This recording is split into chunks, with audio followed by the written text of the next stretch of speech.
I never imagined I would find myself in this situation. I am a 28-year-old woman who got divorced from my ex-husband Mike, 34M, last year. We had been married for 5 years before we decided to split up. Our marriage wasn't perfect, but it wasn't terrible either. We simply grew apart over time, wanting different things in life. Mike was focused on climbing the corporate ladder, often working late and traveling for business, while I wanted a more balanced family life. After months of discussion, we both agreed that divorce was the best option for us. The divorce process was painful but amicable. We agreed to share custody of our 4-year-old daughter Emily, with me having primary custody and Mike getting her every other weekend and 2 weekday evenings. We both wanted to maintain a cordial relationship for Emily's sake, and for the most part, we succeeded. Mike was always punctual with child support payments and flexible with schedule changes when needed. My older sister Sarah, 32F, was my rock throughout the divorce. She had practically raised me after our parents died in a car crash when I was 18 and she was 22. Instead of pursuing her dreams of going to medical school, she took a local job to support us both. She never complained about the sacrifice, saying that taking care of me was her priority. Over the years, our bond grew stronger, and she became more than just a sister. She was my best friend, confidant, and the only real parent figure I had left. Sarah never married or had kids of her own, always saying she was focused on her career in pharmaceutical sales. During my marriage, she was a constant presence in our lives. She would babysit Emily whenever Mike and I needed a date night, take her to the park on weekends, and was always there for school events. Emily adored her Aunt Sarah, and I was grateful that my daughter had such a loving aunt in her life. Last month, I started noticing changes in Sarah's behavior. She began canceling our weekly sister dinners, which had been our tradition since I was in college. At first, her excuses seemed reasonable: late meetings, client dinners, or being too tired from work. But then she started missing our Sunday brunches too, which she had never done before, even when she was sick. I tried not to read too much into it, assuming she was just going through a busy period at work. But then Emily started saying things that didn't add up. She mentioned having dinner with Aunt Sarah at Daddy's house and going to the movies with them. When I asked Sarah about these outings, she would brush it off, saying she was just helping Mike with childcare when he was busy. The truth came out in the most unexpected way. Last Tuesday, I had an emergency at work. A major presentation got rescheduled and I needed to stay late to prepare. I called Mike and asked if I could drop Emily off a few hours earlier than our usual Wednesday evening handoff. He agreed, sounding slightly hesitant but not saying no. When I arrived at Mike's house, I used my old key, which we kept for emergencies involving Emily, to let myself in. The scene I walked into felt like a punch to the gut. Sarah and Mike were sitting at the dining table, candles lit, wine glasses half empty, and what looked like the remains of a romantic dinner for two. Emily was nowhere in sight. I later learned she was already asleep upstairs. They both froze when they saw me. Sarah jumped up from her chair, knocking over her wine glass in the process. She started rambling about how this wasn't what it looked like, but Mike cut her off. In a calm voice that made everything worse, he admitted that they had been dating for the past 6 months. He said they hadn't planned for it to happen, but they had fallen in love and were tired of hiding it. As I stood there, pieces started falling into place. The missed dinners, the mysterious outings with Emily, the way Sarah would change the subject whenever I mentioned Mike. My sister, who had held me while I cried over my failed marriage, who had helped me pack up my wedding photos, who had promised me I would find someone better than Mike, she had been secretly dating him all this time. Emily's strange comments over the past months suddenly made sense too. She had mentioned having special family dinners at Daddy's house but wouldn't tell me more because it was a secret. My own daughter had been coached to lie to me, caught between her aunt's deception and her loyalty to me. When I finally found my voice, I asked how long this had really been going on. Sarah swore it only started after the divorce was finalized, but something in her eyes made me doubt her. She kept saying they wanted to tell me but were waiting for the right time. Mike added that they didn't want to hurt me and thought keeping it quiet was better until they were sure about their relationship. I left that night feeling like my whole world had been turned upside down. Over the next few days, Sarah bombarded me with calls and texts, begging me to talk to her. She showed up at my workplace, trying to explain herself, saying she never meant for any of this to happen. But how do you accidentally date your sister's ex-husband for 6 months? How do you accidentally lie to your sister's face repeatedly? The situation got even worse when our extended family found out. Our Aunt Carol, who had stepped in as a mother figure after our parents died, called me and said I was being childish.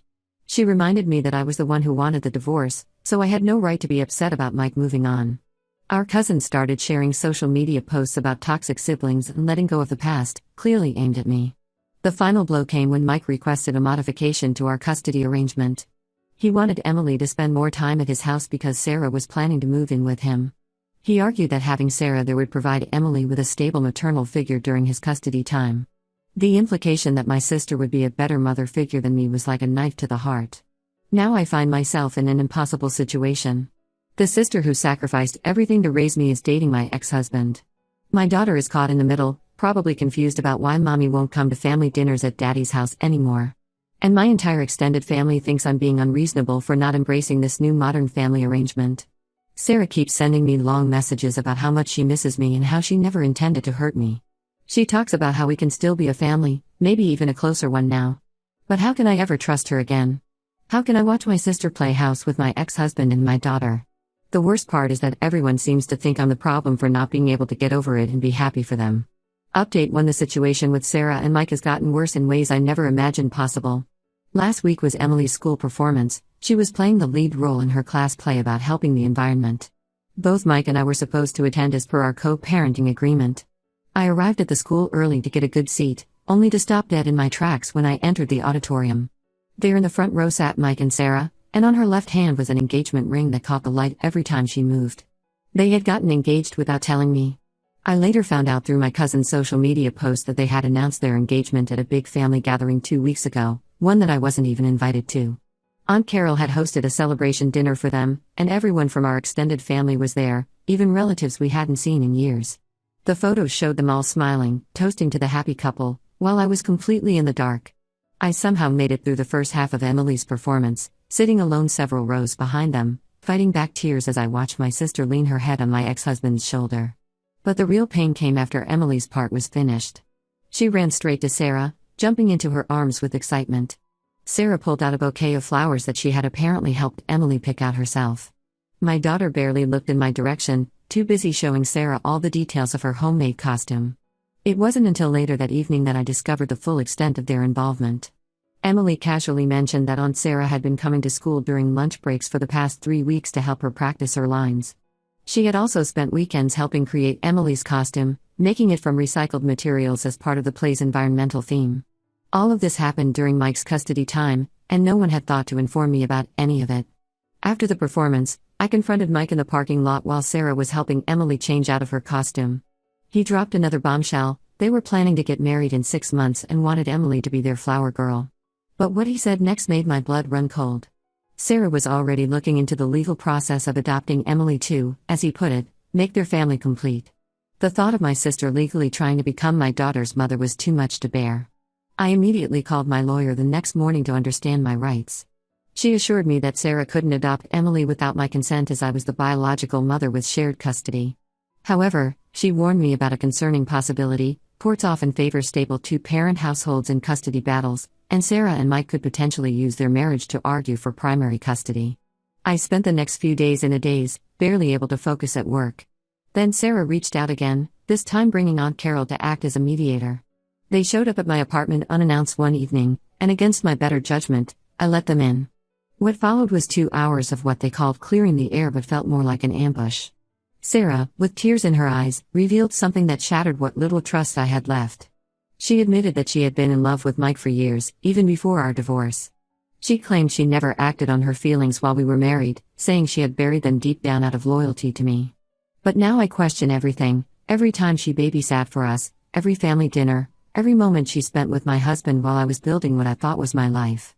Aunt Carol kept insisting that enough time had passed since the divorce and that I should be happy my daughter would have a stable home life.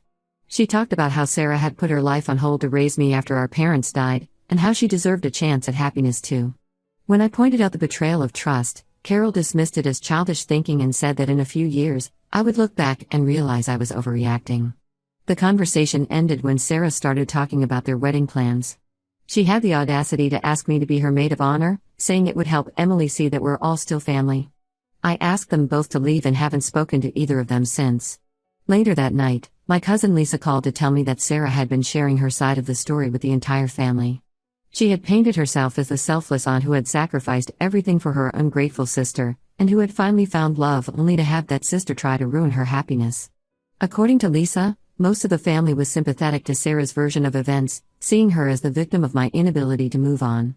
I feel like I'm living in some bizarre alternate reality where everyone thinks I'm the villain for not wanting my sister to marry my ex-husband and adopt my child. The sister who raised me, who I trusted more than anyone in the world, not only betrayed me but is now trying to take my place in my daughter's life. And somehow, I'm the one who's being unreasonable. Update 2 yesterday, something happened that changed everything I thought I knew about Mike and Sarah's relationship. Emily and I were going through old photos to make a scrapbook for her school project.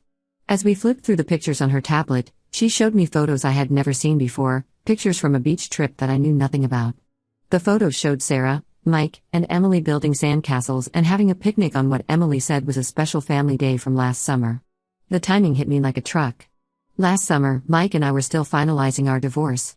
He had told me he was taking Emily to visit his parents that weekend, but apparently, that was a lie. These photos proved that Sarah and Mike had been lying about when their relationship started.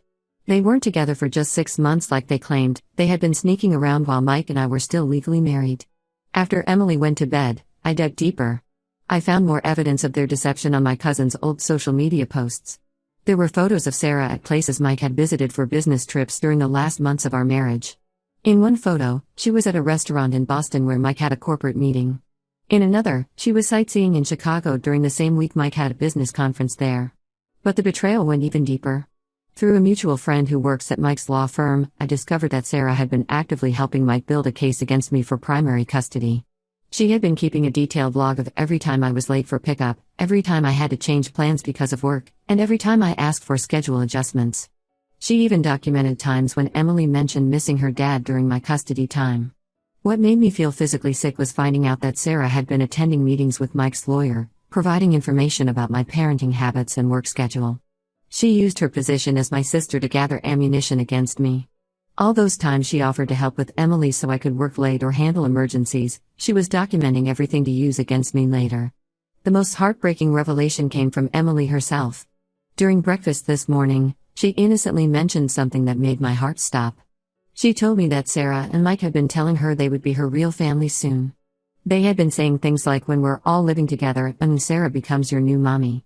They had been preparing my daughter for a future where I would have limited access to her, all while pretending to support our current co-parenting arrangement.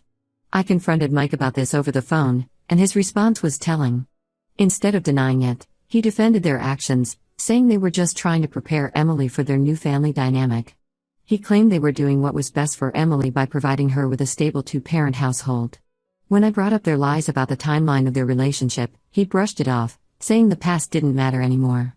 Sarah tried to reach out after my call with Mike, sending a long text message about how she could explain everything.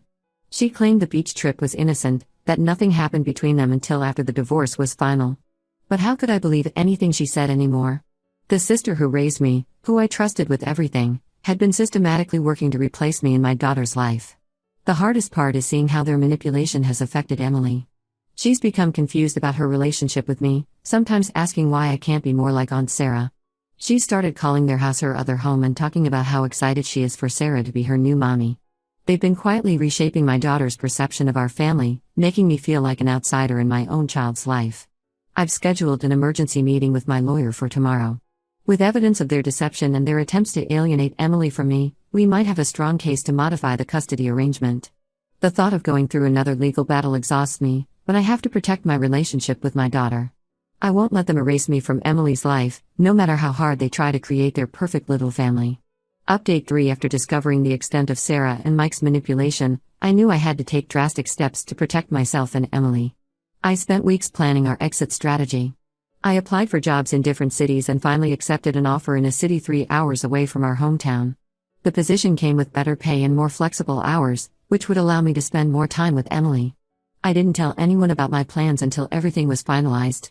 I found a nice apartment near a good school, signed the lease, and then filed for a custody modification. In court, I presented all the evidence of Mike and Sarah's attempts to alienate Emily from me, the documented timeline of their lies, the photos proving their relationship started during my marriage, and most importantly, proof of how they had been manipulating Emily by promising to make her a real family. The judge was particularly concerned about Sarah's role in all this. He said it was inappropriate for her to be positioning herself as a replacement mother figure while actively working to undermine my relationship with Emily.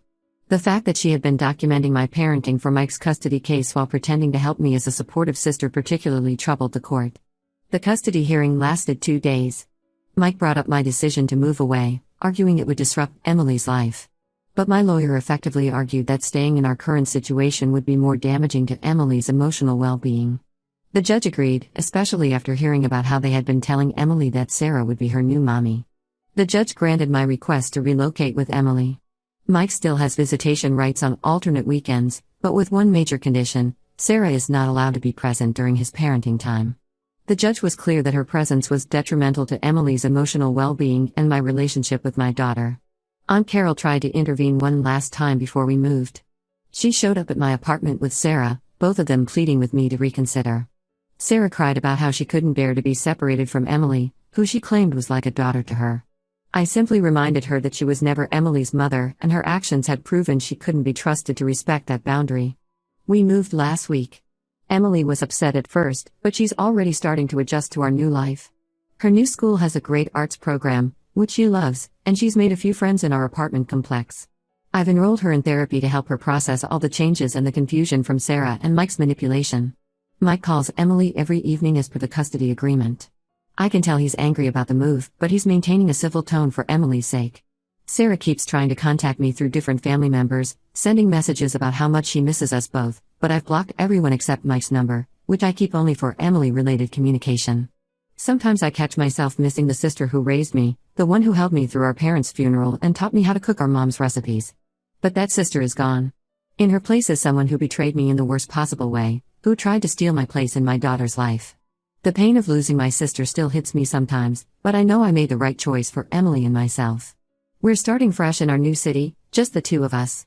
It's not always easy, but for the first time in months, I can breathe freely without constantly looking over my shoulder, wondering what they're plotting next. Emily and I are building our own kind of family, and that's enough for us.